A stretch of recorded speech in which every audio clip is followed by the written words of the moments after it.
Sutton Hoo গুপ্তধনের গল্পটি শুরু হয় ১৯৩৯ সালের উচ্ছ্বসিত গ্রীষ্মে। এডিথ প্রিটি, সাফোকের শান্ত ইংরেজ পল্লীতে বসবাসকারী একজন বিধবা, সাটন হু এর এস্টেটের মালিক ছিলেন। জমিটি ছিল বিস্তীর্ণ এবং ধেকে ধেকে যাওয়া ঢিবি, বিগত যুগের ফিসফিস করে গল। মিসেস প্রিটি, ক্রমবর্ধমান কৌতূহল এবং রহস্যের অনুভূতি নিয়ে এই ঢিবিগুলি আরও অন্বেষণ করার সিদ্ধান্ত নিয়েছিলেন।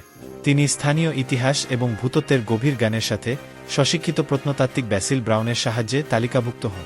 ব্রাউনের প্রাথমিক ফলাফলগুলি বিনেই ছিল, কিন্তু তার সংকল্প অবিচল ছিল।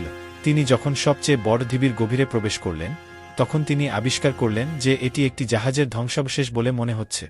এটি কোনো সাধারণ সন্ধান ছিল না। জাহাজ কবর দেওয়া ছিল অ্যাংলো-স্যাক্সন রাজপরিবারের সাথে যুক্ত একটি ঐতিহ্য, যা নিচে কিছু গুরুত্বপূর্ণ কিছুর ইঙ্গিত দেয়। বেশ কয়েক সপ্তাহের মধ্যে সূক্ষ্ম খননের ফলে নিদর্শনগুলির একটি অসাধারণ সংগ্রহ প্রকাশিত হয়েছে: সোনা, রূপা, গয়না, অস্ত্র এবং দৈনন্দিন জিনিস, যা একটি পরিশীলিত এবং ধনী সমাজের কথা বলে। এটি ছিল সাটন হু ধন, ইংল্যান্ডের অন্ধকার যুগের একটি জানালা যা দীর্ঘদিন ধরে রহস্যে আবৃত ছিল। সাটন হু গুপ্তধনের তাৎপর্যকে সত্যিকার অর্থে উপলব্ধি করতে একজনকে সপ্তম শতাব্দীতে ফিরে যেতে হবে, এমন একটি সময় যখন ইংল্যান্ড ছিল যুদ্ধরত রাজ্যগুলির একটি প্যাচওয়ার্ক। সাটন হু পূর্ব অ্যাঙ্গোলিয়া রাজ্যের মধ্যে অবস্থিত, শক্তিশালী রাজাদের দ্বারা শাসিত, যারা লিখিত রেকর্ডের পথে সামান্য রেখেছিলেন। এই যুগটিকে প্রাচী অন্ধকার যুগ হিসাবে উল্লেখ করা হয়, কারণ এটি অজ্ঞতার সময় ছিল না, কিন্তু ঐতিহাসিক নথিপত্রের অভাবের কারণ। সাটন হু এর সাথে যুক্ত সবচেয়ে বিশিষ্ট ব্যক্তি হলেন রাজা রেডওয়াল্ড, যিনি সপ্তম শতাব্দীর শুরুতে রাজত্ব করেছিলেন।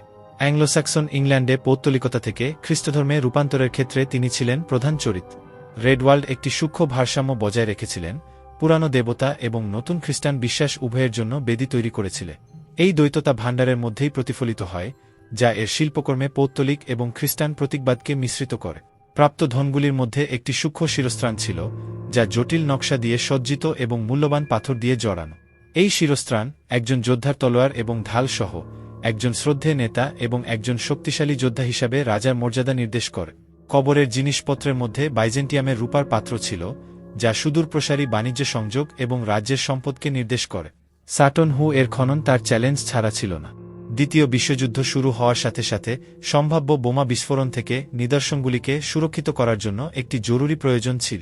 ব্রিটিশ মিউজিয়াম এবং স্থানীয় প্রত্নতাত্ত্বিকরা অক্লান্ত পরিশ্রম করেছেন, প্রাচী আদর্শ অবস্থার চেয়েও কম। তাদের প্রচেষ্টা ব্রিটিশ ইতিহাসের সবচেয়ে উল্লেখযোগ্য প্রত্নতাত্ত্বিক আবিষ্কারগুলির একটি সংরক্ষণের সাথে পুরস্কৃত হয়েছে। গুপ্তধন নিজেই অসংখ্য প্রশ্ন তুলেছে।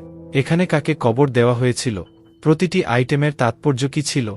লাশের অনুপস্থিতির রহস্য যোগ করেছে। সাফোকের অম্লীয় মাটি হাটগুলিকে দ্রবীভূত করেছিল, কেবল ম্লান ছাপ রেখেছিল। তা সত্ত্বেও জাহাজের আকার এবং কবরের জিনিসপত্রের সমৃদ্ধি একজন অপরিসীম গুরুত্বসম্পন্ন ব্যক্তিকে প্রস্তাব করেছিল, সম্ভবত একজন রাজা বা উচ্চপদস্থ অভিজাত। সাটন হু ট্রেজারের সবচেয়ে আইকনিক টুকরাগুলির মধ্যে একটি হল হেলমে। এই শিল্পকর্মটি একাই ঐতিহাসিক এবং জনসাধারণকে একইভাবে বিমোহিত করেছে, অ্যাংলো-স্যাক্সন কারুশিল্প এবং সংস্কৃতির প্রতীক হয়ে উঠেছে। হেলমেটটি শত শত টুকরো থেকে পুনর্গঠন করা হয়েছিল, যা শত্রু এবং ভয় মিত্রদের ভয় দেখানোর জন্য ডিজাইন করা একটি চেহারা প্রকাশ করে। এর জটিল অলঙ্করণে যোদ্ধা এবং প্রাণীদের দৃশ্য রয়েছে, যা রোমান এবং বাইজেন্টাইন বিশ্বের প্রভাবের সাথে জার্মানিক শিল্পকে মিশ্রিত করে। হেলমেট শুধুমাত্র সুরক্ষার জন্য ছিল না, এটা ক্ষমতা এবং প্রতিপত্তি একটি বিবৃতি ছিল।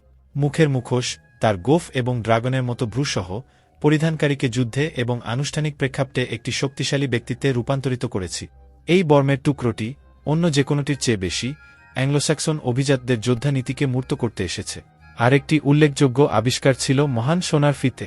এই টুকরা ধাতু কাজের একটি মাস্টারপিস, অপরিমেয় সৌন্দর্যের সাথে ইউটিলিটি একত্রিত করে।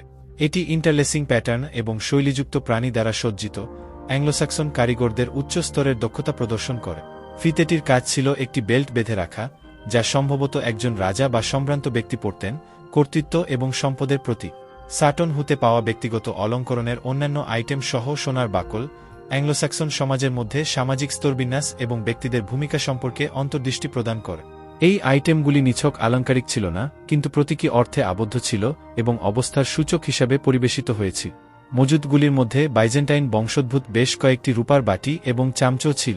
এই আইটেমগুলি তাৎপর্যপূর্ণ কারণ এগুলি অ্যাংলো-স্যাক্সন ইংল্যান্ড এবং বিস্তৃত বিশ্বের মধ্যে বিস্তৃত বাণিজ্য নেটওয়ার্ক এবং সাংস্কৃতিক বিনিময়কে তুলে ধরে। এই ধরনের বিলাসবহুল আইটেমগুলির উপস্থিতি ইঙ্গিত করে যে অ্যাংলো-স্যাক্সন অভিজাতরা ভালোভাবে সংযুক্ত ছিল এবং অন্যান্য সংস্কৃতির শৈল্পিকতা এবং কারুকার্যকে মূল্য দেয়। বাইজেন্টাইন রৌপ্যপাত্র খ্রিস্টধর্মের বিস্তারের দিকেও ইঙ্গিত করে, কারণ এই আইটেমগুলির মধ্যে অনেকগুলি সম্ভবত খ্রিস্টান আচার অনুষ্ঠানে ব্যবহৃত হোক।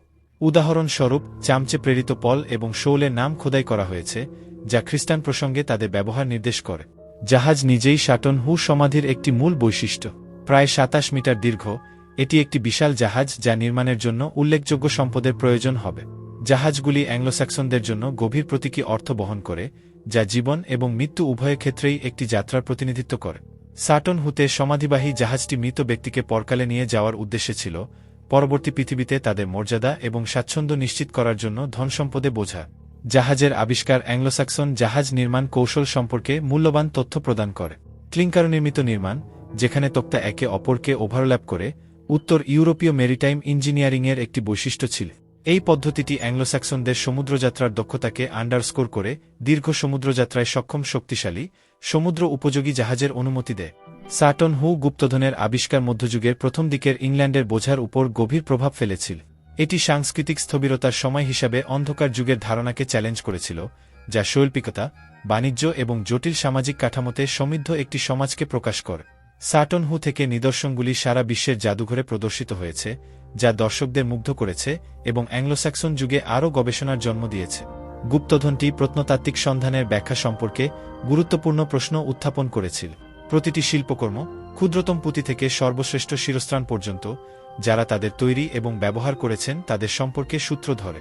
এই সূত্রগুলিকে ব্যাখ্যা করার জন্য ইতিহাস, প্রত্নতত্ত্ব, শিল্পের ইতিহাস এবং এমনকি ফরেনসিক বিজ্ঞানের সমন্বয়ে একটি বহুবিভাগীয় পদ্ধতির প্রয়োজন।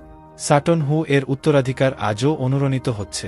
সাইটটি সংরক্ষণ করা হয়েছে এবং জনসাধারণের জন্য উন্মুক্ত, দর্শনার্থীদের সমাধিস্থলের মধ্যে হাঁটতে এবং অ্যাংলোস্যাক্সন রাজাদের বিশ্বকল্পনা করার অনুমতি দেয়। গুপ্তধনগুলি ব্রিটিশ মিউজিয়ামে রাখা হয়েছে, যেখানে তারা মধ্যযুগীয় সংগ্রহের কেন্দ্রবিন্দু। সাটন হু এর গল্প সাহিত্য, চলচ্চিত্র এবং টেলিভিশনকেও অনুপ্রাণিত করেছে। এটি অতীতের সাথে একটি নির্বোধী মুগ্ধতা এবং আমাদের পূর্বপুরুষদের রহস্য উন্মোচনের আকাঙ্ক্ষার সাথে কথা বলে। আবিষ্কারটি অতীত এবং বর্তমানের মধ্যে স্থায়ী সংযোগের প্রতীক হয়ে উঠেছে, আমাদেরকে ইতিহাসের সমৃদ্ধ টেপেস্ট্রির কথা মনে করিয়ে দেয়, যা আমাদের বিশ্বকে আকার দেয়। সাটন হু ধন, তার জটিল শৈল্পিকতা এবং গভীর ঐতিহাসিক তাৎপর্য সহ, এমন একটি জগতের একটি অনন্য আভাস দেয় যা একসময় সময়ের কাছে হারিয়ে গেছে বলে মনে করা হয়েছে। এটি রাজা এবং যোদ্ধাদের, সাংস্কৃতিক আদান প্রদান এবং ধর্মীয় পরিবর্তনের, শৈল্পিকতা এবং কারুকার্যের গল্প বলে যা যুগে যুগে অতিক্রম করেছে। আমরা যখন সাটন হু গুপ্তধনের প্রতিফলন করি, তখন আমাদের আবিষ্কারের স্থায়ী শক্তির কথা মনে করিয়ে দেওয়া হয়। সাটন হুর মাটি থেকে উদ্ধার হওয়া প্রতিটি শিল্পকর্মী মানুষের মনে রাখার এবং মনে রাখার আকাঙ্ক্ষার একটি প্রমাণ, বিশ্বে একটি চিহ্ন রেখে যা আমাদেরকে ছাড়িয়ে যাবে। এইভাবে সাটন হু ধন আমাদের সাথে কথা বলে চলেছে, অতীত এবং বর্তমানের মধ্যে ব্যবধান দূর করে এবং ভবিষ্যৎ প্রজন্মকে ইতিহাসের রহস্য অন্বেষণ করতে